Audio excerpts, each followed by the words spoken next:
This video is to explain McMaster Innovation Park's current strategy to complete the entire park build-out.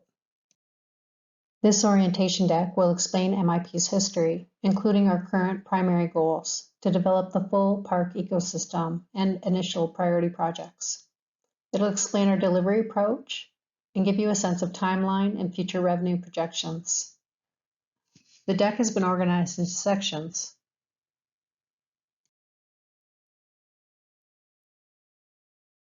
In 2004-05, McMaster launched a visionary strategy to support research and commercialization.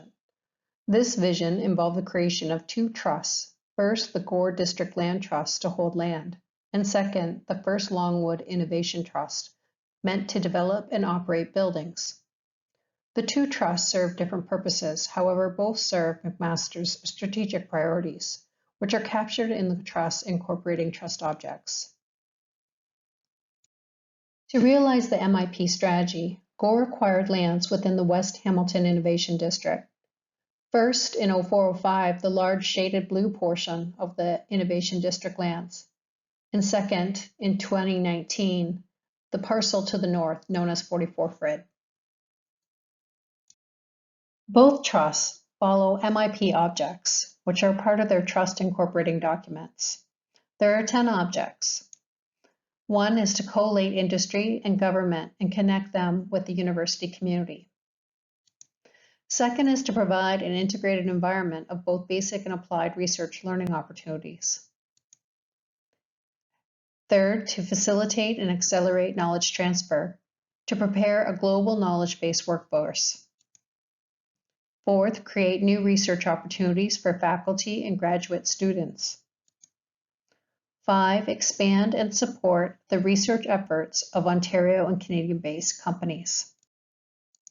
6, support knowledge-based startup companies in need of R&D, research and development, advice, and highly qualified professionals. 7, make advanced and technical capabilities accessible and affordable for businesses. 8, connect high technology entrepreneurs with resources for success. 9, create internationally recognized research capacity built on the strengths of McMaster to address societal needs. And 10, expand the scope and range of academic and research relationships with other institutions. Both trusts serve different purposes, but both follow MIP objects. Gore, as land asset owner, owns the land and ground leases it. It collects ground lease revenues and invests in land improvements and future acquisitions. FLIT is a developer and operator. It builds buildings or renovates existing buildings on the Gore lands. It invests also in shared parking infrastructure. It collects revenues through use of the buildings and parking.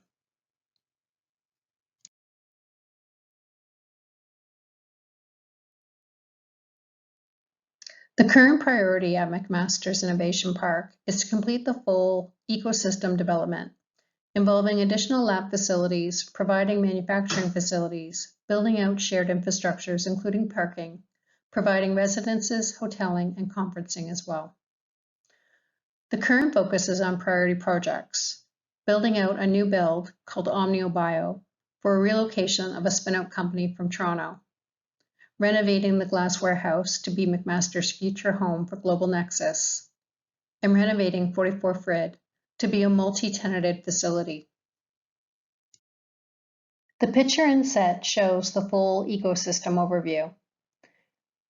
To the left, you'll see a breakdown of the new spaces and existing. The gray buildings in the picture are existing. Everything colored would be new. All in all, this project involves building an additional 2.8 million square feet of space. The first priority is OmnioBio, currently underway. It's a research development facility that will house a relocation of a company from Toronto. It will take up over 75% of the leased space.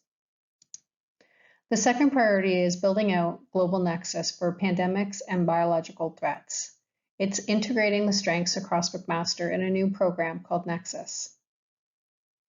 The third priority is building out 44 Frid with interior renovations for a multi-tenant opportunity, including providing the future home site of a McMaster spinout called Atom V.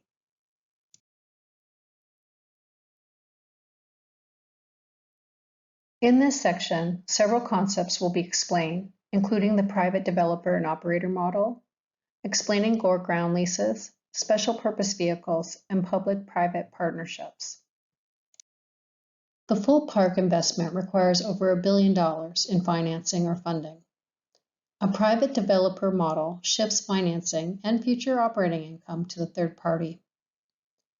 GOR ground leases land to the developer over a lease term of 99 years. The developer builds, operates, and owns the project at net income over the lease term. Projects that meet market return hurdle rates proceed. That means that the building must be at least 70% tenanted, and the return on investment profile for the project meets at minimum the Government of Canada 20-year bond yield plus 3% for commercial tenants. The GOR land will be monetized through a series of 99-year leases. For each project approved, GOR will enter into a site-specific ground lease with the developer. During the development phase, 15% of the negotiated ground formula will be collected. Post-construction, full negotiated ground rents will be collected by GOR. During the first 20 years, any land improvements made by the developer on GOR's behalf will be adjusted in the rent formula. An annual CPI to a cap of 1.5% has been negotiated, and fair market value resets will occur in years 21, 41, 61, and 81. McMaster, as GOR's sole beneficiary, will assess future investments of GOR and income distributions at its board-level meetings, where all seats are held by McMaster's senior leaders. Each approved project will be accounted for using a special purpose vehicle for that site. Using a general and limited partnership model allows each site to be ground leased through GOR and held by the partnership along with the capital asset and future operating revenues and expenses. The partnership will finance the project without impact to McMaster or MIP's debt profile. The developer operator will typically be the partnership's majority owner investors. The special purpose vehicle partnership shifts to a public-private partnership when both the private developer and McMaster as a public organization invest in a project. Under an exclusive development arrangement, the master agreement allows McMaster to invest in any future project site for up to 50%. For each project, McMaster will assess whether or not it holds tenancies within the building.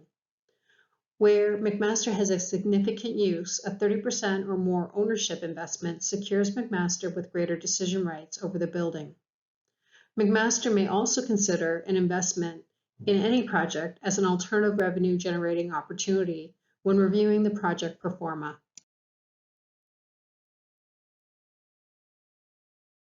This last section covers the timeline of recent MIP ecosystem actions, as well as GOR ground rent projections and McMaster's approved public-private partnerships, alternative revenue projections. Beginning this timeline in 2017, McMaster's board approved a research commercialization investment of $70 million to convert the formerly known as warehouse into a research and development building called the Portal. That building currently houses a number of McMaster spin-off companies listed here. In 2019, McMaster's board received MIP's updated master plan calling for the full park ecosystem development, built off of MIP Objects. After substantial work in 2022, a conclusion to market call assessments occurred, and MIP entered into an exclusive arrangement with a preferred developer, currently negotiating final definitive agreements. In addition, in the fall of 2022, the OmnioBio B building broke ground. In 2023, the objectives are to conclude the definitive agreements for a 20-year exclusive master agreement with the developer, as well as open the OmnioBio building and develop and approve the Global Nexus business case, as well as progress the Frid Street project.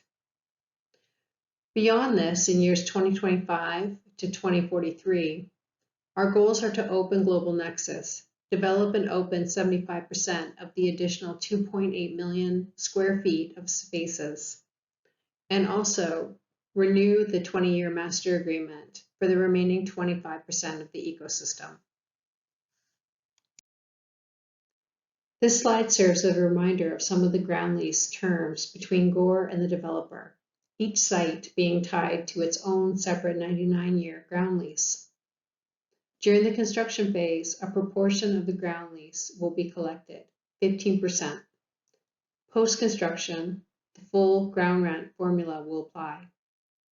By 2033, the annual ground rent estimate is $3.5 million, with the 1.5 inflation cap each year up to the first reset. This slide is illustrative based on a value per acre estimate. It's also based on when we believe each project will come online and be opened. Each site will be tied to its own 99-year ground lease. This is a 10-year projection. Remember, only for the first 20 years is there a land improvement adjustment. The lands will be inflated for ground rent by 1.5% each year, but in year 21, the anniversary of that site's lease, a new fair market value assessment will occur, and no longer will site investments of the developer be deducted from Gore's ground rent. This slide illustrates projections for currently approved P3 investments at MIP. McMaster's ownership investment is shown next to each of the buildings, Atrium, OmniaBio B, and Global Nexus, and the outlook of projections based on future net operating incomes that will reside within the partnerships. These cash flows shown here are in thousands and show the potential income that will flow back to the university as alternative revenue generation sources in the near future.